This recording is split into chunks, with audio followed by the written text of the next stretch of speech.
Shalom everyone, this is Nama. Today we're going to be talking about the Akeret, HaBayit.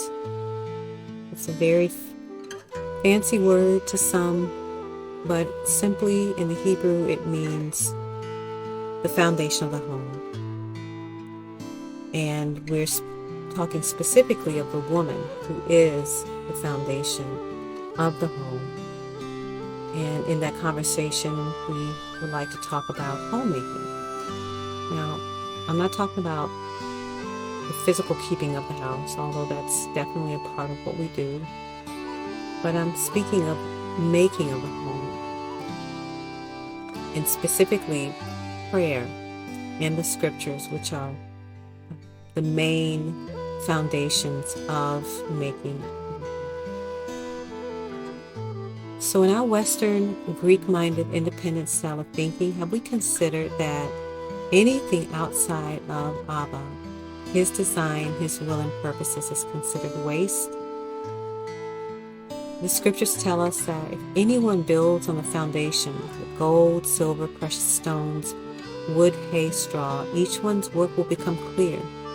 For the day will show it, because it is to be revealed by fire, and the fire itself will test each one's work, what sort it is. And again, scriptures say that for the wisdom of this world is foolishness in the sight of the Lord. For it is written, He catches the clever in their craftiness. As women, our posture is submission to our husband.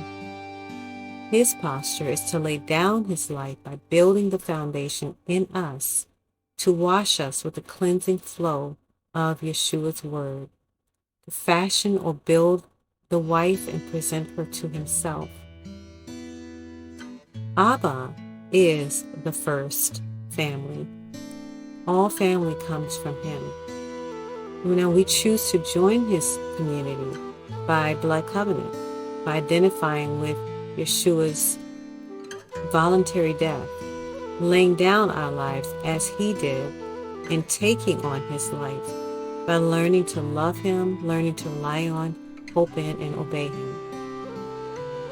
We can't truly know and experience our full identity in the Father until each member lays herself down and learns how to love one another as Yeshua loved the Messianic community.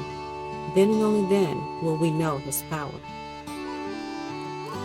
We must learn to prepare the home of the heart. Scriptures tell us in Isaiah 40, one of my favorite verses, clear a road through the desert for the Lord, level a highway in the wilderness for our God. Let every valley be filled in, every mountain and hill lowered, the bumpy places made level and the crags become a plain. Then the glory of the Lord will be revealed. All humankind together will see it, for the mouth of the Lord has spoken. Another one of my favorite scriptures is in Psalm 128:3, which says, Your wife will be like a fruitful vine within your house. Your children will be like olive saplings around your table. There's so much beauty in that particular verse. Also, the bride, it tells us that the bride is being called into her chamber to prepare for her kinsman redeemer. Women, how are your garments? Is there milk and honey under your tongue, which is a symbolic way of studying the Torah? Is the voice, the prophetic shofar sound, resonating clear from your spirit to Abba's by intimate worship and praise, prayer, and communion? Does he know you? Now, in my daily prayer time, the Father has been speaking to me quite clearly over the years about our children, and it's why it's so important for us as women to have our roots very deeply in our homes, to have a vision for our homes, and to enter into that place of prayer and reading of the Word, not rush through, but just to really have that time, that intimate time with the Father. And I know as busy as we can be, it's maybe quite difficult, but sisters, I strongly encourage you to find your time, find that time with yourself and Him. But one thing the Father has talked to me about is keeping our children on watch, interceding for them, watching, giving wise counsel, even as adults. And I know when our children reach adulthood, we cannot force them to do anything that we may talk to them about. We take on more of a role of an advisor, of a counselor. But we have to at least try. Essentially, our parenting never stops. Godly wisdom, understanding, and knowledge are matured and made sure and granted to the elders of Israel. I will say this too, sisters, that Pharaoh is definitely after our seed, and he's actively pursuing them as he's launched a heinous campaign to reduce humanity, and we all know that. I don't want to get into a lot of detail, but we need to stay watchful over our children. And in the scriptures, just as Jochebed did what the world would deem crazy, she placed her son Moses in a basket and placed him in the river.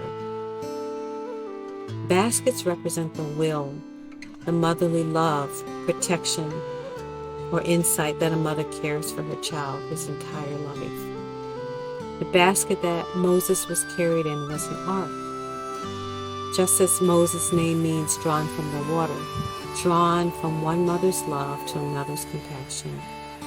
It will be the women of compassion, of insight, who will leave and have left lives of comfort to pursue spiritual basket making for the children.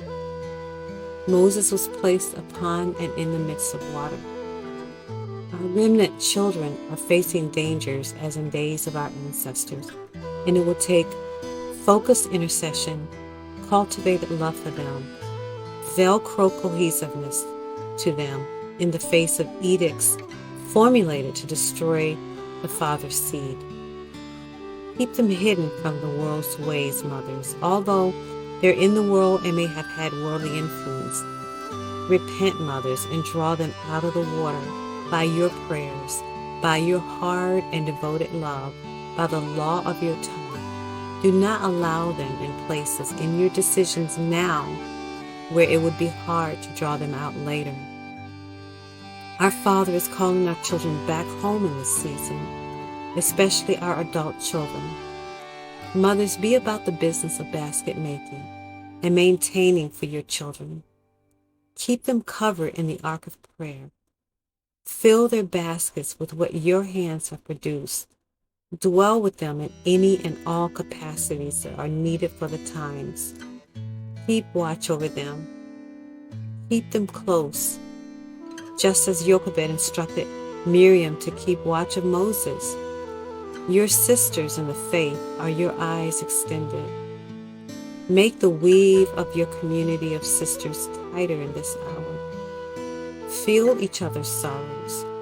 Cry with one another deeply. Rejoice in one another's victories. Dwell with one another. There is great power in holy sisterhood, especially in the times that are here and are coming. Stay the course with your children. The safest place on earth is what the Father has created, the holy home. In Messiah's merit, get back in touch with who you are naturally, who you were created to be as womankind.